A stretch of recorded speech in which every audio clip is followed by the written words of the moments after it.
Welcome to Weekly Pulse. I'm Mackenzie Salmon. The coronavirus is still leaving a major impact across all sports. We will bring you the latest on how the NBA, MLB, and even the NFL are making calendar changes for the safety of players and fans. Speaking of the NFL, the league made lots of news that had nothing to do with COVID-19. Find out which quarterbacks got the franchise tag and which quarterbacks are looking forward to a fresh start with a new team. And the NFL voted to pass its proposed collective bargaining agreement. I'll tell you what the agreement means for the league moving forward. Then we'll talk to former NBA Players Association Executive Director Charles Grantham about why this was a victory for the owners and why many of the players were left unhappy. Let's roll. One, I would absolutely recommend journaling and writing down the things from our past that still live inside of us. Sports is our escape. And so when our escape gets taken away from us, that shines a light on our ability to search within and to actually work on the things that we haven't worked on in the past and we've been pushing to the side that are building up inside of us. Step number 2 is actually moving things out of our body. Our body holds on to the negative experiences that we've had. And I'll give an example. Going outside, right? Social distancing still, taking a bat and swinging the bat. Why does that work, whereas maybe the gym doesn't work? Is because when we hold this negative energy inside of us, moving our body in ways side to side, stretching out our spine, the things that we do in yoga, swinging at that, and you're moving your body side to side, that's opening up energy for you, right? The other thing I would say is the voicing it out. And so the voicing it out is, don't let it simmer that you're missing this thing, right? Have the conversation with people and don't allow the conversation to be something that spirals down to the bottom. So you voice it out, you share it that, hey, this is not something that's great. I'm not enjoying that we missed that. However, it's gonna make the next time we come back and we get that experience that much better. The NBA season, will it be salvaged or will it be canceled? My money is that it's gonna be canceled. The CDC recommended on Sunday for all events that will host at least 50 people, those should be canceled for the next 2 months. And if you do the math here, that's going to result in a real severe number crunch for the NBA season. Now, nothing has officially been decided. NBA Commissioner Adam Silver had said earlier last week that the suspension is going to be at least for 30 days, but all signs indicate that the NBA is going to be canceling its season. And as a result, NBA teams have sent out various memos in the last week telling their players to stay home and self-quarantine themselves. They have 3 players that have already tested positive for the coronavirus, with Rudy Gobert, Donovan Mitchell, Christian Wood. We'll see if more cases pop up, but regardless, NBA teams have asked all their employees to work from home. Players are still allowed to go to the facility, but it's very much on a restricted basis. There's no formal practice. For any guys wanting to get treatment, they're welcome to do that.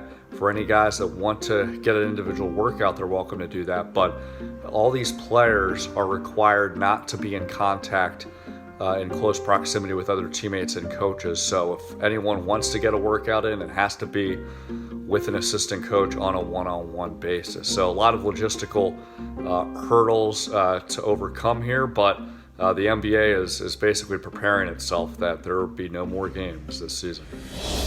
Commissioner Rob Manfred had a conference call with all the Major League Baseball owners and informed them that, yes, the season will be delayed much past April 9th. Realistically, what I've been told, talking to executives and players, that their best hope is that the season starts Memorial Day weekend.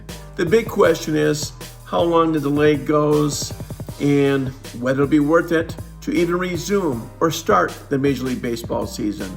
What would constitute a Major League Baseball season? Is 81 games the minimum? Is it 100? Right now, Major League Baseball and the Players Association is trying to decide on pension plans, on salary. Do these players get paid? Everything is fluid right now, and with cities being shut down, people being confined to their homes, it appears that it's going to be a long time before we see baseball being played. The coronavirus has forced the NFL to change its plans regarding the draft, and everything is still fluid. We do know, based on a press release that the league sent out, that the draft will still take place. It'll still be televised April 23rd to 25th. But there won't be any public events in Las Vegas, no fan festivities and everything like that. I asked the spokesman if that meant that the top prospects will still be in attendance at the draft, and at this time there is no answer. They're still working through a lot of things. But for now, we do know the draft is scheduled to still take place, but what it's going to look like, what it's going to entail as far as that televised production, we don't know. League says they're still working on coming up with innovative ideas, but guys will get the phone call. They will find out what team's selecting them. We just don't know what it's going to look like. The Cowboys keep telling us they will, quote, absolutely not let Dak Prescott walk this offseason. Now they're beginning to put their money where their mouth has been. The team is placing its franchise tag on Dak, ensuring he will be on the Cowboys roster for the 2020 season. The two sides now have until July 15th to negotiate a long-term deal. Otherwise, Dak will play 2020 on a one-year lucrative deal. I asked him recently what message he thinks playing 2020 on the franchise tag would send. Hopefully it sends the same message that this year sent. But obviously I want to win. I'm somebody that I've gambled on myself my whole life. And that's kind of what it is. I've been doubted and I've told people that they're wrong. And when you're playing out a situation, when you're playing out a contract, there's no different mindset than that. Dak's representation and the Cowboys have both expressed interest in a long-term deal.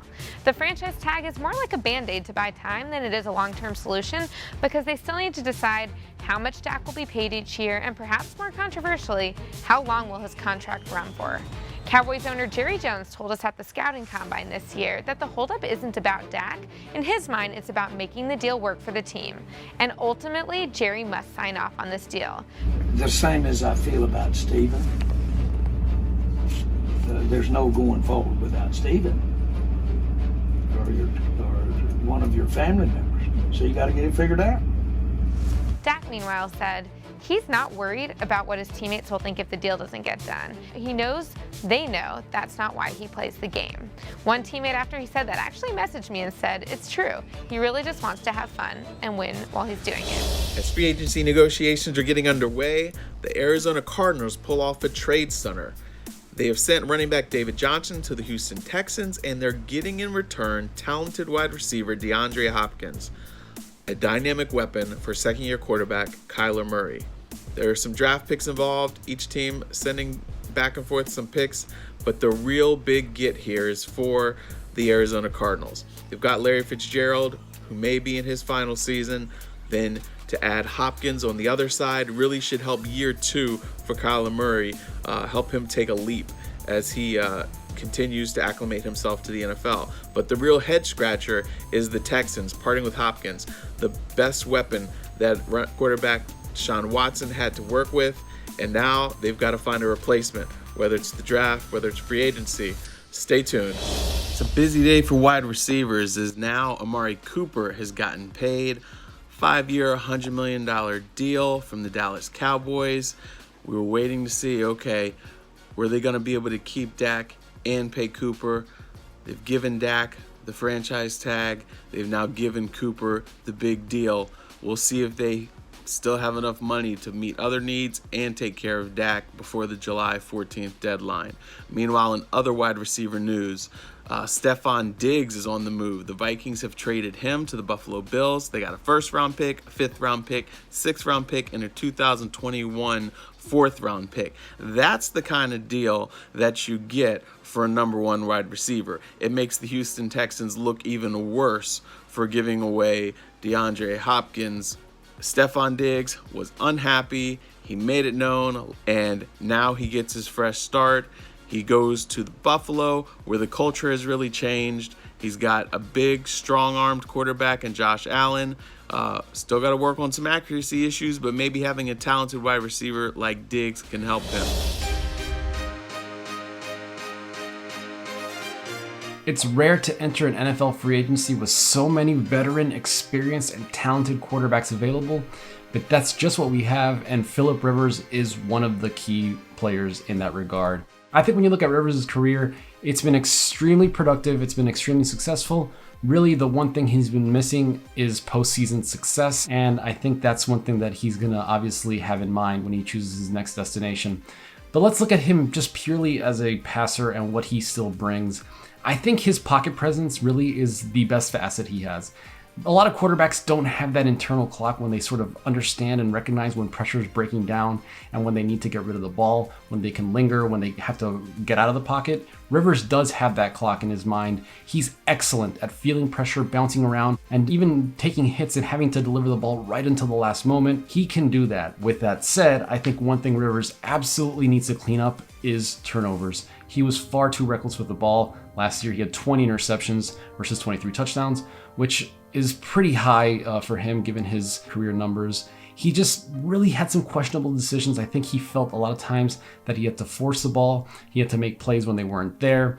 And I think that sort of speaks to Rivers' need to maybe press the issue and sort of create when things aren't there. He'll need to rein that in a little bit. But with that said, I think Rivers, for a short-term option, is a very, very good move for a team who's looking to win right now.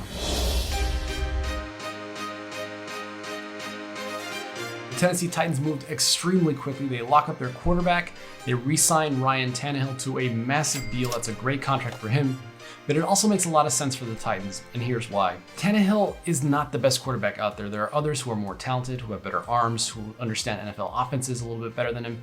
But in the offense that Coach Mike Vrabel and offensive coordinator Arthur Smith are running, Tannehill is a perfect fit, really. He's athletic where he can sort of understand when to break the pocket and improvise and extend plays on his own.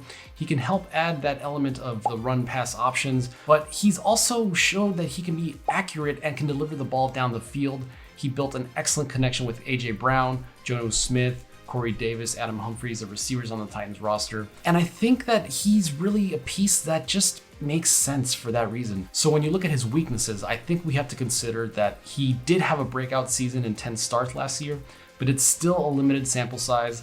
Now there's going to be some more film on him where defensive coordinators can start to game plan against him a little bit better, and his numbers might see a little bit of a decline. I know a 22-6 touchdown and interception ratio is extremely great. I know that he had excellent efficiency, not only throughout the entire field, but especially in the red zone. But I still think that Tannehill isn't the kind of quality caliber quarterback that you look at some of the game's elites like Russell Wilson, Patrick Mahomes, those kinds of players. Now, granted, it's a big contract. It pays him a lot of money. But is Ryan Tannehill the best one out there? No. But I think in Tennessee, that just might be fine. It's NFL free agency, and the domino that everyone is watching is one of the greatest players to ever do it, and that's Tom Brady. And the Tampa Bay Buccaneers pull off a huge coup. They get Brady to come down to Florida. I think when we look at his skill set, yes, he's about to turn 43 years old, but you cannot deny that this is one of the best to have ever played the game. In my opinion, he's the best quarterback to have ever played the game. So you look at his strengths, and that experience, I think, has to be mentioned. He's been to 9 Super Bowls, he's won 6. He's basically seen every sort of defense that you can throw at him. His presence in the pocket is tremendous, among the best we've ever seen. His ability to get the ball accurately out to receivers very quickly, you cannot underestimate that. So we look at this, and it's really hard to say what are the weaknesses against him. And I know it's almost blasphemous, but I think we can say, yes, he is about to turn 43, so his age does have to be a factor. And then I think the other thing we have to notice right now is that Tom Brady, as last year proved, cannot do it on his own. I think at this stage in his career, he needs pieces around him, pieces that he used to have, pieces like Rob Gronkowski. I think that's what last year proved, and I think that's the big thing with Brady. He's still a very, very, very good quarterback, but he needs some guys around him to make it all work. Tom Brady is no longer a New England Patriot. Let that sink in. As crazy as it sounds and as unbelievable as it feels, the writing was always on the wall, and he is by no means setting a precedent. Many legends left. Michael Jordan, Brett Favre, Joe Montana, Joe Namath, Peyton Manning, Johnny Unitas, all went somewhere else after defining their career in one uniform. But without a doubt, Brady may have left one of the biggest impacts we've ever seen for a sports franchise. In 2000, no one could have predicted the scrawny 199th pick, a backup quarterback from Michigan, would be the missing piece Bill Belichick needed to craft the greatest run in sports history. Tom Brady didn't just bring New England relevance, but dominance for 2 decades, taking a middling franchise and making them the franchise every team in sports looked up to. He didn't lead one dynasty, but 2, in 2 different decades with 10 years in between his 3rd and 4th ring. And no other athlete in sports can say that. His legacy in Boston is indelible, and he'll forever be up there as one of the greats, along with Larry Bird, Bobby Orr, and Big Papi. And leaving in the twilight of his career won't change that. And of course, there's no Brady without Bill Belichick. And while many can argue who deserves more credit for their unparalleled success, the truth is this: they were the greatest together. We know the debate will continue in eternity, whether it's the media, fans, or Bill and Tom themselves. But for the first time ever, the 2020 season raises 2 big questions. Can Brady have success without Bill, and will Bill lead the Patriots to success without Tom? These questions alone will lead to the most anticipated NFL season we've ever seen. A new decade means a new collective bargaining agreement and a new era of football. This new CBA will change the way we cover and consume football year-round, and here are the numbers you need to know. 17. The NFL regular season will expand from 16 games to 17, with the earliest implementation potentially coming in 2021. The regular season will then be 18 weeks long, and the preseason will be shortened to 3 games. Every team will get a bye week after the conclusion of the preseason, so less bad football and more real football. 14. The NFL playoffs are expanding effective immediately from 12 to 14 teams, 7 from each conference. The 1 seed just got that much more important, as it's the only seed that will have a first-round bye. And the 2nd seed will now play the 7th seed on Wild Card Weekend. 48.5. In 2020, the players will receive 47% of the annual revenue split, with an increase to 48% in 2021 and 48.5% when the league goes to a 17-game regular season. Increases are projected of around $5 billion to players during the course of the 10-year deal. 55. With games and revenue increasing, roster sizes are as well. Teams will go from 53 to 55-man rosters. That means 48 players, up from 46, will be active on game day. 0. That's how many games players can get suspended for testing positive for marijuana. Annual testing will be limited to the first 2 weeks at the start of training camp, with a higher threshold for testing positive. This new CBA will change the way we watch football. For better or worse, we'll have to wait and see. Well, first, I think you have to understand the dynamic and the difference between trying to get almost 2,000 players to understand a business deal that's going to affect players over the next decade, not 3, 4, 5 years, but a decade. And then you compare those with 32 owners who are business people who clearly understand the economics of the sport, but also understand that they have some leverage in this case and have used it to the point of minimizing their labor costs.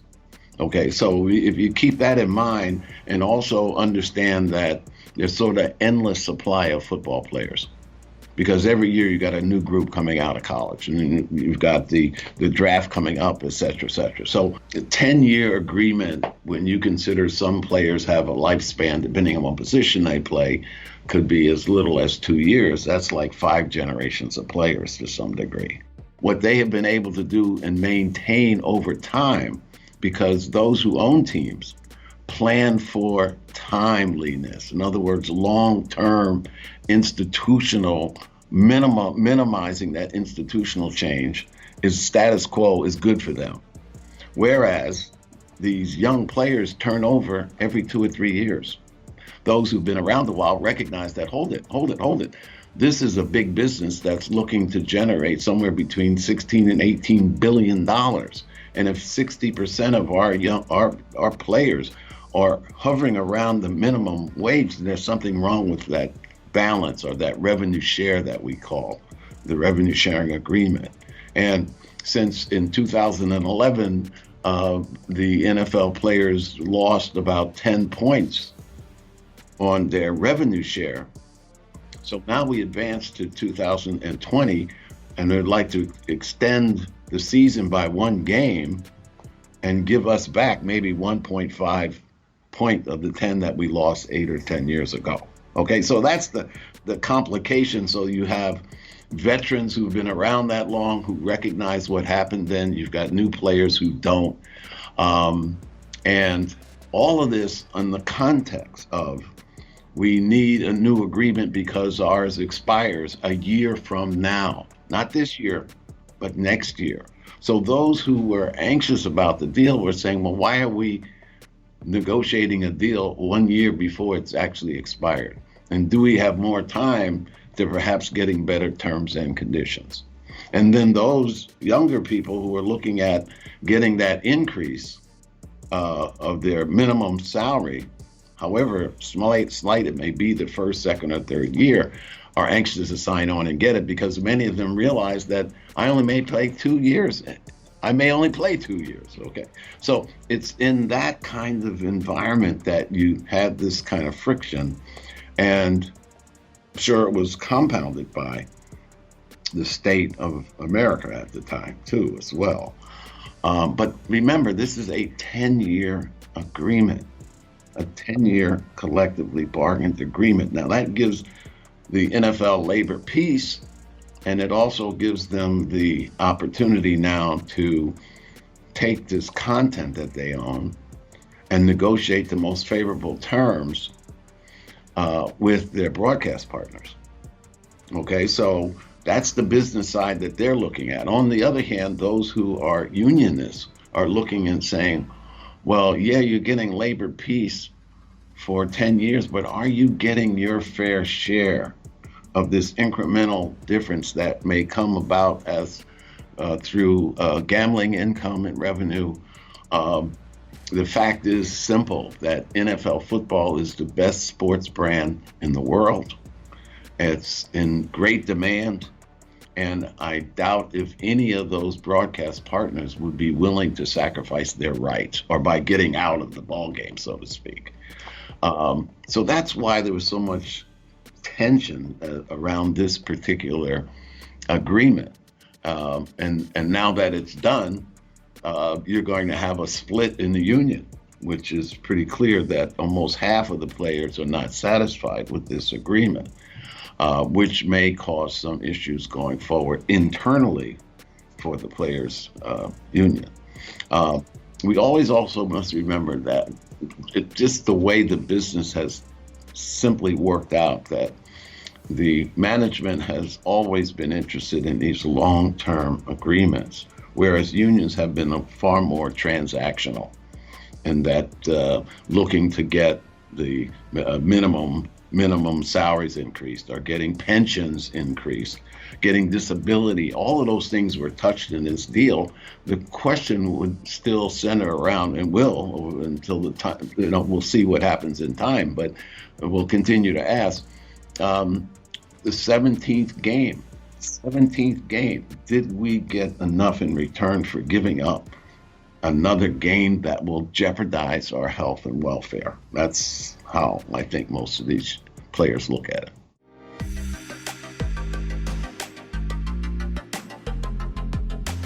Well, one of the things you've got to do now is to get the union together to think about working this contract. Like, it's a 10-year deal, but I guarantee you there will be disputes, and there will be different disputes will require different interpretations of the agreement. Those are going to come up.